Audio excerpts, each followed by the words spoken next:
Morning all DMLT student. तो biochemistry के अंदर आज का लेक्चर आपका किसके ऊपर है कि today's lecture on metabolism of individual amino acid, यानी इंडिविजुअल जो अमाइनो एसिड्स होते हैं अलग अलग उनकी मेटाबॉलिज्म के ऊपर है, जिसके अंदर अपन कौन से अमाइनो एसिड की मेटाबॉलिज्म देखेंगे तो फेनिल एलेनिन एंड टायरोसिन, इन दोनों अमाइनो एसिड्स की क्या देखेंगे मेटाबॉलिज्म देखेंगे आज के लेक्चर में। तो आज का लेक्चर शुरू करने से पहले एक बार अपन क्या है पीछे का लेक्चर रिवाइज कर लेते हैं जो किसके ऊपर था, ऑन यूरिया साइकिल, यानी यूरिया साइकिल के ऊपर था। तो उसको एक बार रिवाइज कर लेते हैं, फिर आज का लेक्चर शुरू करेंगे।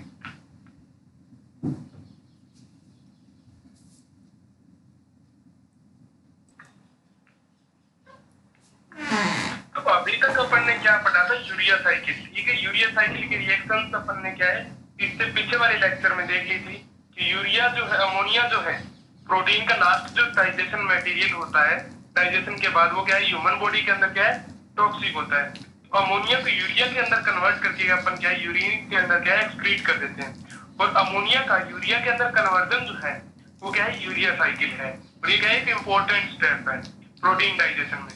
ठीक है, और इसके अंदर कितने स्टेप है, 5 स्टेप है। यानी सबसे पहला क्या है फॉर्मेशन ऑफ कार्बोमोइल फॉस्फेट, फिर फॉर्मेशन ऑफ सेकंड स्टेप क्या है यूरिया साइकिल में formation of citrulline, third step है फॉर्मेशन ऑफ आर्जिनोसक्सिनेट, फोर्थ स्टेप क्या है फॉर्मेशन ऑफ आर्जिनिन, और फिफ्थ स्टेप है फॉर्मेशन ऑफ यूरिया। तो 5 स्टेप के अंदर क्या है यूरिया साइकिल का प्रोसीजर पूरा कंप्लीट होता है।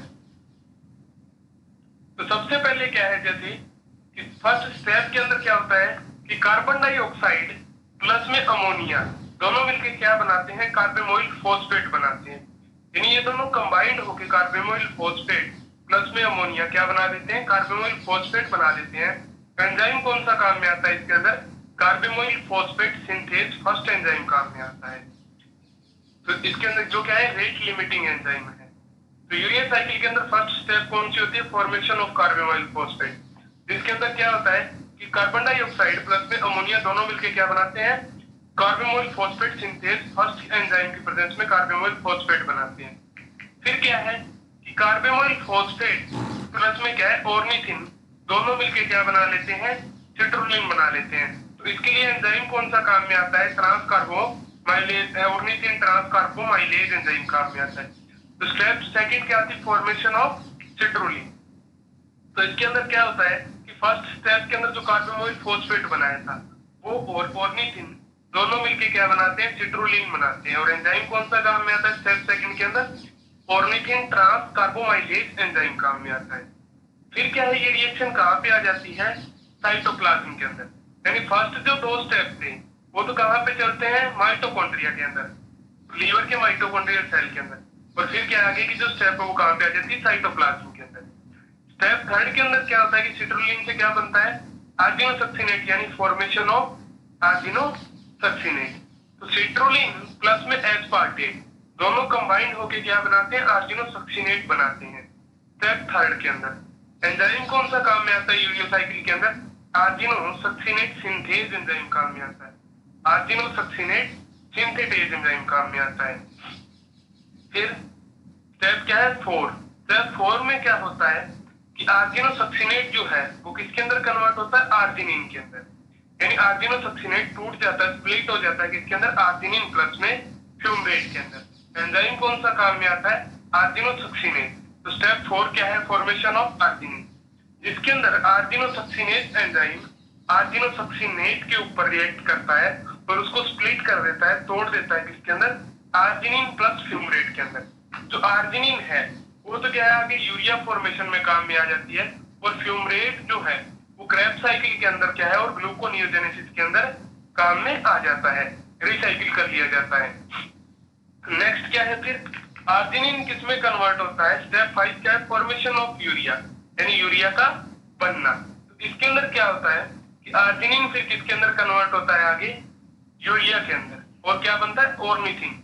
ऑर्निथिन तो क्या है रिसाइकिल कर लिया जाता है माइटोकॉन्ड्रिया के अंदर, जो आगे की यूरिया साइकिल में काम में आए। और इस रिएक्शन के अंदर एंजाइम कौन सा काम में आता है, आर्जिनेज एंजाइम काम में आता है। और जो यूरिया साइकिल के अंदर जो यूरिया फॉर्मेशन होती है उसको क्या है ब्लड के अंदर ऑब्जर्व करके किडनी के अंदर फिल्टर करके वो क्या है यूरिन से एक्सक्रीट कर दिया जाता है। तो यूरिया साइकिल की प्रोसीजर दो स्टेप में चलती है, दो प्लेसेस में चलती है। कौन से में? एक तो क्या है कि आपका माइटोकॉन्ड्रिया, दूसरा साइटोप्लाज्म। फर्स्ट जो दो स्टेप होते हैं कार्बोमाइल फॉस्फेट का बनना और सिट्रुलिन का बनना, वो तो माइटोकॉन्ड्रिया में।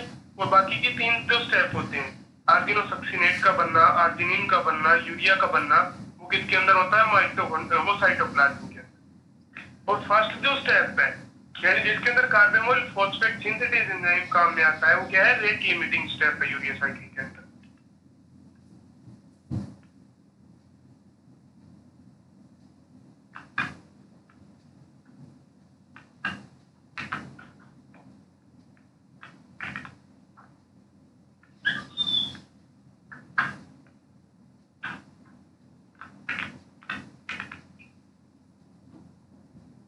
नेक्स्ट क्या है? Regulation of urea cycle. In urea cycle को अपन रेगुलेट किस तरीके से करते हैं?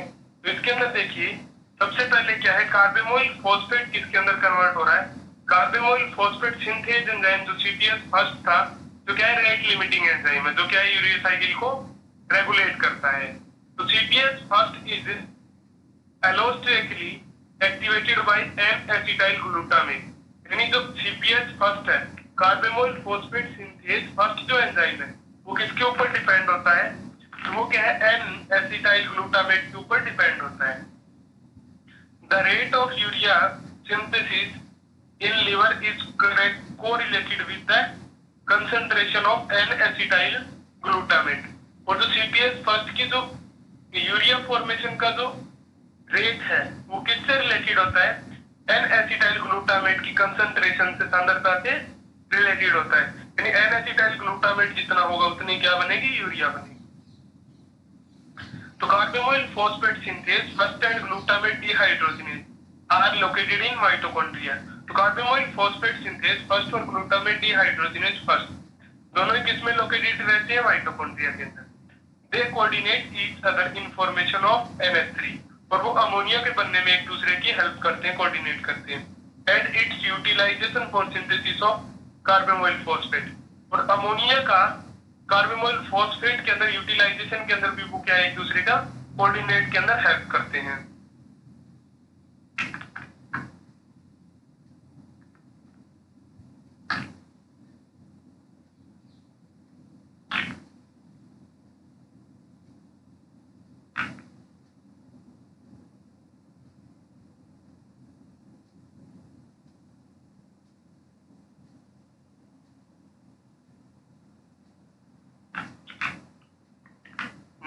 Urea cycle disorder. यानी यूरिया साइकिल से रिलेटेड डिसऑर्डर कौन से हैं, बीमारी कौन सी है? तो urea cycle disorder is the resulting of deficiency of double और 6 एंजाइम इन यूरिया साइकिल। यानी यूरिया साइकिल के अंदर किसी भी एंजाइम की एक या फिर 6 एंजाइम में से किसी भी एंजाइम की अगर क्या है डेफिशिएंसी होती है, कमी होती है, तो क्या हो जाता है? उससे रिलेटेड डिसऑर्डर हो जाता है। This enzyme are responsible for removing ammonia from blood। और ये जो एंजाइम्स होते हैं वो किस चीज के लिए रिस्पॉन्सिबल है? यानी अमोनिया को ब्लड से रिमूव करने के लिए रिस्पॉन्सिबल है। In normal condition urea is transferred into the urine and removed by body. और नॉर्मल कंडीशंस के अंदर क्या होता है कि यूरिया क्या है कहाँ पे ट्रांसपोर्ट कर दी जाती है? किडनी के अंदर, और वहां से क्या है रिमूव कर दी जाती है बॉडी से यूरिन के अंदर। In urea cycle disorder, urea accumulate in the body, resulting in hyperammonia। और यूरिया साइकिल से रिलेटेड डिसऑर्डर में क्या होता है कि जो यूरिया है वो एक्यूमुलेट हो जाती है किसके अंदर? ह्यूमन बॉडी के अंदर। और अगर यूरिया एक्यूमुलेट होगी तो अमोनिया भी एक्यूमुलेट हो जाएगी, जिसकी कंडीशन में क्या हो जाएगा? Hyper ammonia.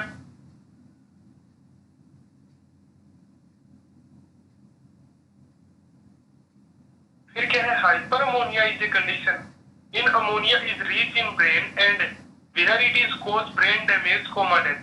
और हाइपर अमोनिया की जो कंडीशन है उसके अंदर क्या होता है? अमोनिया कहाँ पे पहुंच जाती है? धीरे धीरे जैसे जैसे उसका लेवल बढ़ता है तो वो ब्रेन के अंदर पहुंच जाती है और वो ब्रेन को डैमेज कर सकती है, या फिर क्या है किसी पर्सन को कोमा में पहुंचा सकती है, या उसकी डेथ हो जाती है, क्योंकि अमोनिया क्या है? टॉक्सिक है ह्यूमन बॉडी के लिए। नेक्स्ट क्या है? हाइपर अमोनिया के सिम्टम्स कौन से हैं? जैसे वोमिटिंग हो गया एंड फेलियर टू ईट, यानी आपको भूख नहीं लग रही, खाना नहीं खा रहे हो। लो बॉडी टेम्परेचर, आपकी बॉडी का टेम्परेचर क्या हो गया, लो हो गया। Greater than normal sleeping, in normal conditions के ज्यादा क्या है, अकॉर्डिंग आप क्या है, ज्यादा सो रहे हो। Breathing too slowly and too quickly, आपकी जो रेस्पिरेशन रेट है वो तो ज्यादा क्या है, धीरे होगी या फिर ज्यादा तेज होगी। एबनॉर्मल मस्कुलर रिजिडिटी, मसल्स के अंदर क्या आ जाती है, कठोरता आ जाती है। ऑर्गन फेलियर, यानी ऑर्गन क्या हो सकते हैं, फेल हो सकते हैं, कोमा के अंदर चला जाता है। रेस्पिरेटरी अरेस्ट, यानी रेस्पिरेशन के अंदर प्रॉब्लम हो सकती है। और क्या हो सकती है, डेथ हो सकती है, मौत हो सकती है। ये क्या है, सिम्टम है हाइपरअमोनिया की।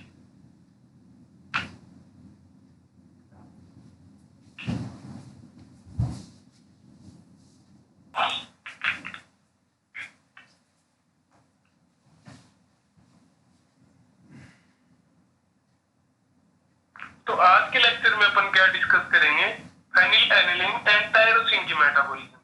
तो फेनिलएलनिन जो है वो क्या है, एसेंशियल अमीनो एसिड है, यानी क्या ह्यूमन बॉडी के अंदर फॉर्म नहीं होता, उसको क्या है अपन डाइट के अंदर लेते हैं। और टायरोसिन क्या है, नॉन एसेंशियल अमीनो एसिड है। तो फेनिलएलनिन से क्या बनता है, टायरोसिन बनता है। शुरू से देखिए एक बार, phenylalanine and tyrosine are structurally related aromatic amino acid. और फेनिलएलनिन और टायरोसिन वो क्या है, स्ट्रक्चरली रिलेटेड है। इनकी जो स्ट्रक्चर है वो कैसी होती है, एरोमेटिक होती है अमीनो एसिड्स की, यानी क्या है, बेंजीन की जैसी क्या है इनकी स्ट्रक्चर होती है। Next, phenylalanine is an essential amino acid, वही tyrosine is non essential amino acid. यानी फेनिलएलनिन जो है वो क्या है, एक प्रकार का एसेंशियल अमीनो एसिड है, जरूरी अमीनो एसिड है, यानी जो क्या है ह्यूमन बॉडी फॉर्म नहीं करती, बनाती नहीं, जिसको अपने को डाइट के अंदर लेना पड़ता है। वही tyrosine is non essential amino acid. और टायरोसिन क्या है, नॉन एसेंशियल अमीनो एसिड है, जिसको ह्यूमन बॉडी क्या है, फॉर्म कर सकती है। Next, phenylalanine can not be made in the body, must be ingested in diet. यानी फेनिलएलनिन ह्यूमन बॉडी के अंदर फॉर्म नहीं होता, उसको क्या है, डाइट के अंदर इंजेस्ट करना पड़ता है। Next, tyrosine is non essential amino acid and can be formed by hydroxylation of phenylalanine in liver when level of tyrosine is low। Tyrosine क्या है, एक नॉन एसेंशियल अमीनो एसिड है, और जो क्या है कि फेनिलएलनिन की हाइड्रोक्सिलेशन से फॉर्म होता है, बनता है लीवर के अंदर। जब क्या है, टायरोसिन का लेवल जो है वो क्या है, लो होता है, कम होता है नॉर्मल की कंडीशन में, तो क्या है, उसका फॉर्मेशन होता है किससे, फेनिलएलनिन के हाइड्रोक्सिलेशन से।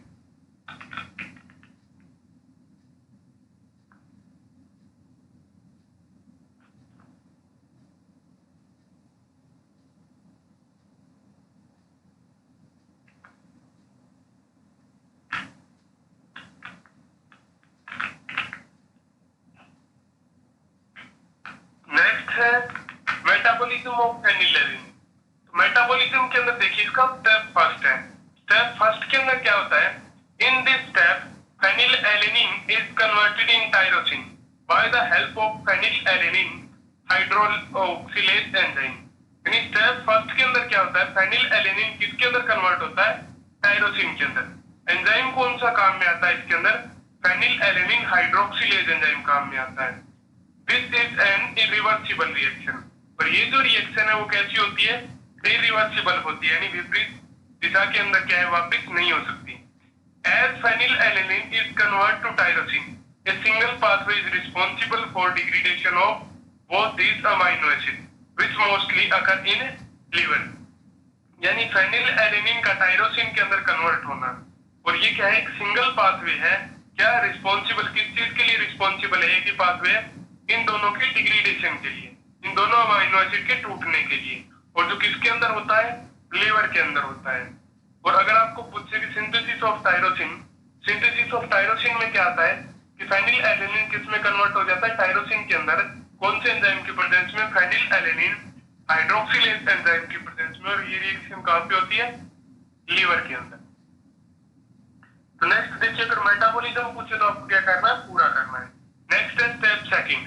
स्टेप सेकंड में क्या होता है, in this reaction tyrosine first undergoes transamination to give the hydroxy phenyl pyruvate.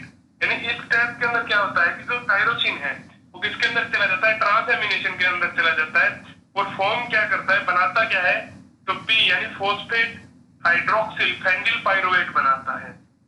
This reaction is catalysed by tyrosine transaminase enzyme. और ये जो रिएक्शन है वो कौन से एंजाइम के द्वारा कैटलाइज की जाती है यानी स्टिमुलेट की जाती है, तो टायरोसिन ट्रांसएमाइनेज एंजाइम के द्वारा स्टिमुलेट की जाती है, जो कहता है पाइरोडॉक्सिल फॉस्फेट के ऊपर डिपेंडेंट होता है। तो स्टेप फर्स्ट के अंदर तो क्या होता है मेटाबॉलिज्म में कि फेनिलएलैनिन किस में कन्वर्ट होता है, टायरोसिन के अंदर। एंजाइम कौन सा काम में आता है आपका, फेनिलएलैनिन हाइड्रोक्सिलेज एंजाइम काम में आता है। और स्टेप सेकंड के अंदर टायरोसिन किसके अंदर चला जाता है, ट्रांसएमिनेशन रिएक्शन के अंदर चला जाता है और फॉर्म क्या करता है, phosphate hydroxyl phenyl pyruvate form करता है। और ये जो सेकंड स्टेप है वो कौन से एंजाइम के द्वारा स्टिमुलेट की जाती है, तो टायरोसिन ट्रांसएमाइनेज के द्वारा स्टिमुलेट की जाती है, जो कि क्या है, एक पीएलपी डिपेंडेंट एंजाइम है, यानी पाइरोडॉक्सिल फॉस्फेट के ऊपर क्या है, डिपेंडेंट एंजाइम है।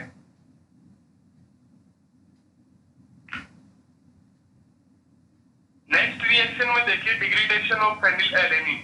डिग्रेडेशन में देखिए कि फेनिलएलैनिन से टायरोसिन के अंदर किस तरीके से कन्वर्ट होता है, तो फेनिलएलैनिन किस में कन्वर्ट हो रहा है, टायरोसिन के अंदर। एंजाइम कौन सा काम में आ रहा है, फेनिलएलैनिन हाइड्रोक्सिलेज एंजाइम काम में आ रहा है। और फिर टायरोसिन किस में चला जाता है, ट्रांसएमिनेशन रिएक्शन में, यानी कीटोग्लूटारेट से क्या बना रहा है, ग्लूटामेट बना रहा है। और क्या फॉर्म करता है, P hydroxy phenyl pyruvate form करता है, कौन से एंजाइम की प्रेजेंस में, तो टायरोसिन ट्रांसएमाइनेज एंजाइम की प्रेजेंस में।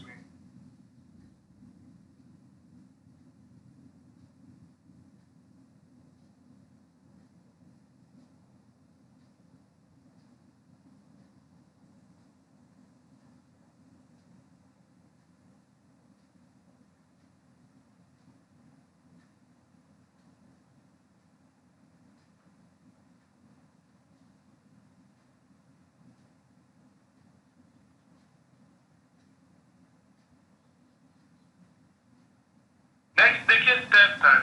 स्टेप थर्ड में क्या है, जो phosphate hydroxy phenyl pyruvate form किया था वो किसके अंदर कन्वर्ट हो जाता है, तो होमोजेंटिसेट में कन्वर्ट हो जाता है।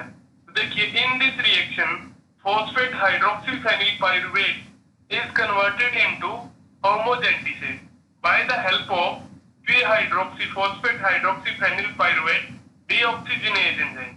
और ये जो एंजाइम होता है phosphate hydroxyl phenyl pyruvate dioxygenase जो एंजाइम है वो क्या है, कॉपर कंटेनिंग एंजाइम होता है।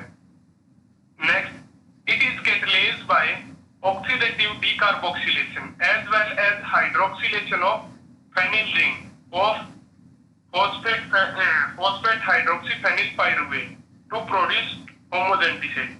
यानी ये जो रिएक्शन है वो कैसी है, ऑक्सीडेटिव डीकार्बोक्सिलेशन है। और साथ साथ में क्या होता है कि जो फेनिल प्रेजेंट है यानी फोस्फेट हाइड्रोक्सी फेनिल पाइरुवेट के अंदर जो फेनिल प्रेजेंट है उसका क्या होता है, हाइड्रोक्सिलेशन होता है और उससे क्या फॉर्म होता है, होमोजेंटिसेट फॉर्म होता है। इसे रिएक्शन में देखिए आप कि फोस्फेट हाइड्रोक्सी फेनिल पाइरुवेट किसमें कन्वर्ट हो रहा है, होमोजेंटिसेट के अंदर। एंजाइम कौन सा काम में आ रहा है इस रिएक्शन के अंदर, तो वैसे देखें तो phosphate hydroxyl phenyl pyruvate dioxygenase enzyme काम में आ रहा है। तो इस रिएक्शन में क्या होता है कि फोस्फेट हाइड्रोक्सिल फेनिल पाइरुवेट इसके अंदर कन्वर्ट हो जाता है होमोजेंटिसेट के अंदर। एंजाइम कौन सा काम में आता है, तो एंजाइम काम में आता है डीऑक्सीजनेज एंजाइम, यानी phosphate hydroxyl phenyl pyruvate dioxygenase enzyme काम में आता है, जो क्या है, कॉपर कंटेनिंग एंजाइम है। ठीक है, इसमें क्या होता है कि जो फोस्फेट हाइड्रोक्सिल फेनिल पाइरुवेट है उसका पहले तो ऑक्सीडेटिव डीकार्बोक्सिलेशन होता है और फिर क्या होता है, फेनिल रिंग का क्या हो जाता है, हाइड्रोक्सिलेशन हो जाता है और क्या फॉर्म होता है, इससे होमोजेंटिसेट फॉर्म होता है। यानी होमोजेंटिसेट क्या है, स्टेप थर्ड के अंदर बनता है। फर्स्ट स्टेप के अंदर तो क्या हुआ कि फेनिलएलैनिन किस में कन्वर्ट हुआ, टायरोसिन के अंदर। एंजाइम काम में है हाइड्रोक्सिलेज। स्टेप सेकंड में क्या हुआ कि टायरोसिन किस में कन्वर्ट हुआ, फिर टायरोसिन कन्वर्ट हुआ पी यानी फोस्फेट हाइड्रोक्सिल फेनिल पाइरुवेट के अंदर। एंजाइम काम में है टायरोसिन ट्रांसएमाइनेज। और थर्ड स्टेप में क्या हुआ, फोस्फेट हाइड्रोक्सिल फेनिल पाइरुवेट किस में कन्वर्ट हो गया, होमोजेंटिसेट के अंदर। एंजाइम कौन सा काम में है, डीऑक्सीजनेज एंजाइम काम में है।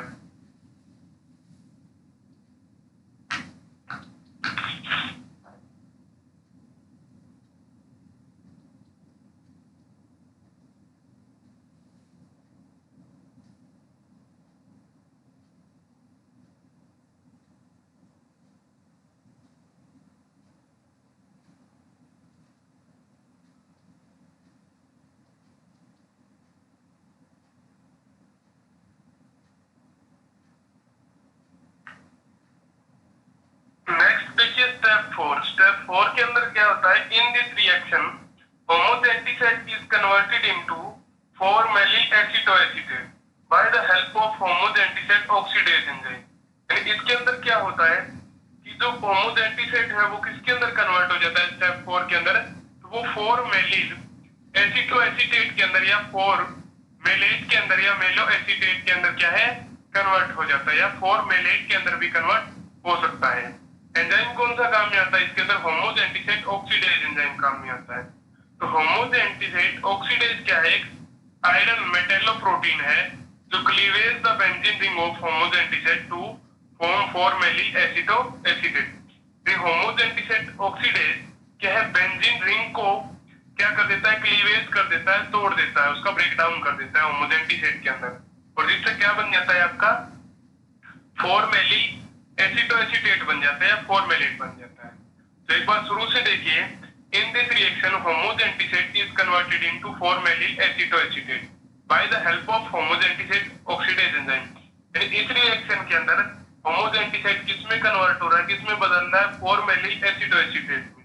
एंजाइम कौन सा काम में आ रहा है, होमोजेंटिसेट ऑक्सीडेज एंजाइम।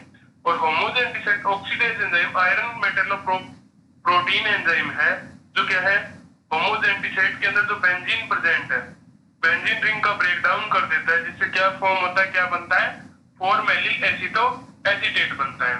नीचे रिएक्शन में आप देखिए कि होमोजेंटिसेट किस में कन्वर्ट हो रहा है स्टेप फोर में, 4-मेलिल एसिटोएसीटेट के अंदर। एंजाइम कौन सा काम में आ रहा है आपका, होमोजेंटिसेट ऑक्सीडेज एंजाइम काम में आ रहा है। तो स्टेप फर्स्ट में क्या हुआ, फेनिलएलैनिन टायरोसिन में कन्वर्ट हो गया। स्टेप सेकंड में टायरोसिन किस में कन्वर्ट हो गया, फॉस्फेट हाइड्रोक्सिल फेनिल पाइरुवेट के अंदर।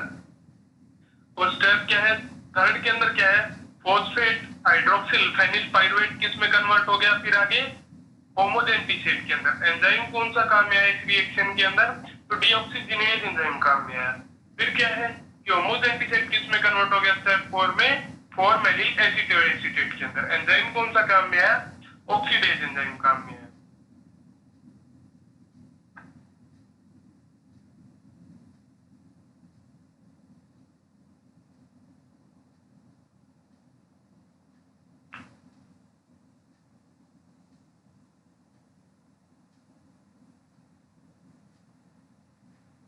नेक्स्ट देखिए स्टेप फाइव।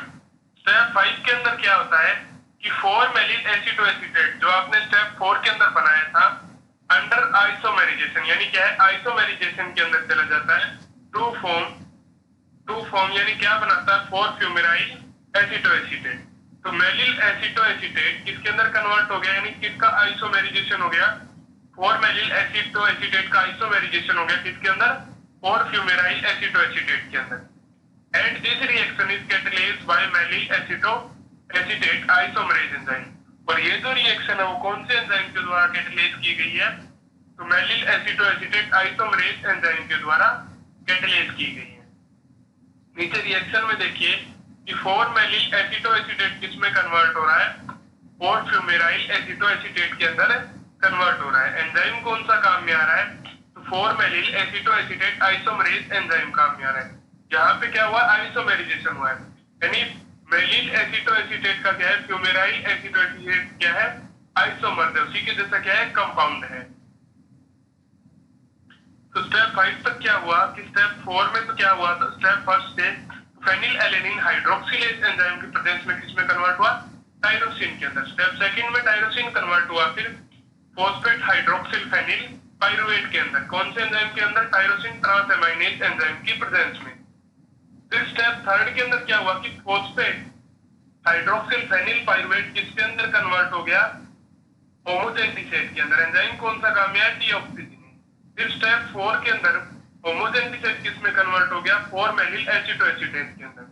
एंजाइम काम में आया oxidase.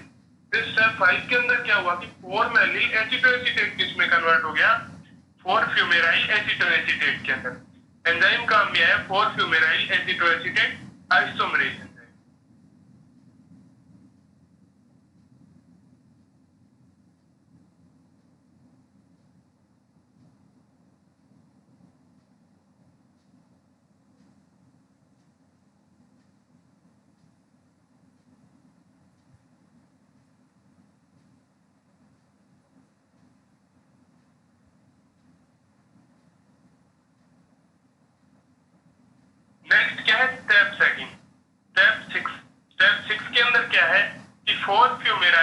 acetoacetate is split to fumarate and acetoacetate. By the help of fumarate acetoacetate dehydrolase enzyme. तो स्टेप 4 के अंदर क्या होता है कि 4 फ्यूमेराइल एसिटोएसिटेट किसके अंदर टूट जाता है, स्प्लिट हो जाता है, तो फ्यूमरेट और एसिटोएसिटेट के अंदर टूट जाता है। एंजाइम कौन सा काम में आता है इसके अंदर, तो फ्यूमेराइल एसिटोएसिटेट हाइड्रोलेज एंजाइम काम में आता है। तो नीचे देखिए, fumarate can be utilized in TCA cycle, यानी फ्यूमरेट को अपन क्या है tri carboxylic acid, tri carboxylic citric acid cycle में क्या है इसको काम में ले सकते हैं। और ग्लूकोनियोजेनेसिस के अंदर भी क्या है फ्यूमरेट को काम में ले सकते हैं, यानी फ्यूमरेट से ग्लूकोज को बना सकते हैं। And acetoacetate can be used in lipid synthesis, और एसिटोएसिटेट को अपन किस चीज के लिए काम में ले सकते हैं, लिपिड सिंथेसिस के अंदर, यानी फैटी एसिड्स के सिंथेसिस के अंदर काम में ले सकते हैं। नीचे रिएक्शन में देखिए आप, 4 फ्यूमेराइल एसिटोएसिटेट किसमें कन्वर्ट हो रहा है, फ्यूमरेट प्लस एसिटोएसिटेट के अंदर कन्वर्ट हो रहा है।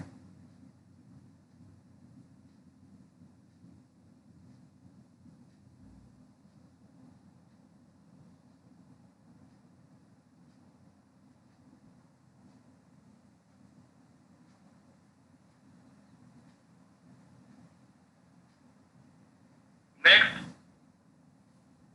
तो फेनिल एलेनिन किस में कन्वर्ट हुआ, टायरोसिन के अंदर।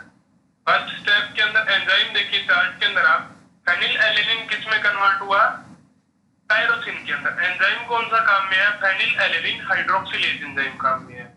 फिर टायरोसिन किस में कन्वर्ट हुआ, 4 हाइड्रोक्सी फेनिल पायरुविक एसिड के अंदर, यानी 4 हाइड्रोक्सी फेनिल पायरुवेट या पायरुविक एसिड एक ही बात है। तो किसके अंदर कन्वर्ट हुआ, 4 हाइड्रोक्सी फेनिल पायरुवेट के अंदर। एंजाइम कौन सा काम में है आपका, टायरोसिन अमाइनो ट्रांसफरेज एंजाइम काम में है। फिर देखिए 4 हाइड्रोक्सी फेनिल पायरुविक एसिड किस में कन्वर्ट होता है आगे, 4 hydroxy phenyl pyruvic acid dioxygenase enzyme की प्रेजेंस में होमोजेंटिसिक एसिड के अंदर या होमोजेंटिसेट के अंदर कन्वर्ट होता है। तो 4 हाइड्रोक्सी फेनिल पायरुवेट किस में कन्वर्ट हो गया, होमोजेंटिसेट के अंदर एंजाइम अंदर कन्वर्ट हो गया। एंजाइम का में है डीऑक्सीजनेज। फिर होमोजेंटिसेट किस में कन्वर्ट होता है आगे, 4 मेलिल एसिटोएसिटेट के अंदर या मेलिल एसिटोएसिटिक एसिड के अंदर। ठीक है, तो एंजाइम कौन सा काम में आता है, यहाँ पे ऑक्सीडेज एंजाइम काम में आता है। फिर क्या हो जाता है, मेलिल एसिटोएसिटेट क्या है आइसोमर्ज हो जाते हैं किसके अंदर, 4 फ्यूमेराइल एसिटोएसिटेट के अंदर। एंजाइम कौन सा काम में आता है, आइसोमरेज एंजाइम। और फिर क्या है, फ्यूमेराइल एसिटोएसिटिक एसिड या फ्यूमेराइल एसिटोएसिटेट क्या है, हाइड्रोलेज एंजाइम की प्रेजेंस में क्या हो जाते हैं, स्प्लिट हो जाते हैं, टूट जाते हैं। एंजाइम कौन सा काम में आता है यहाँ पे, तो हाइड्रोलेज एंजाइम काम में आता है, जिसकी प्रेजेंस में क्या है, क्या फॉर्म हो रहा है, फ्यूमरिक एसिड यानी फ्यूमरेट, प्लस में एसिटोएसिटिक एसिड है यानी एसिटोएसिटेट।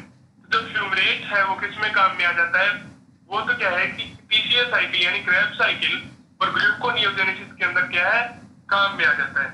और एसिटोएसिटेट क्या है, लिपिड सिंथेसिस यानी फैटी एसिड के सिंथेसिस में काम में आ जाता है।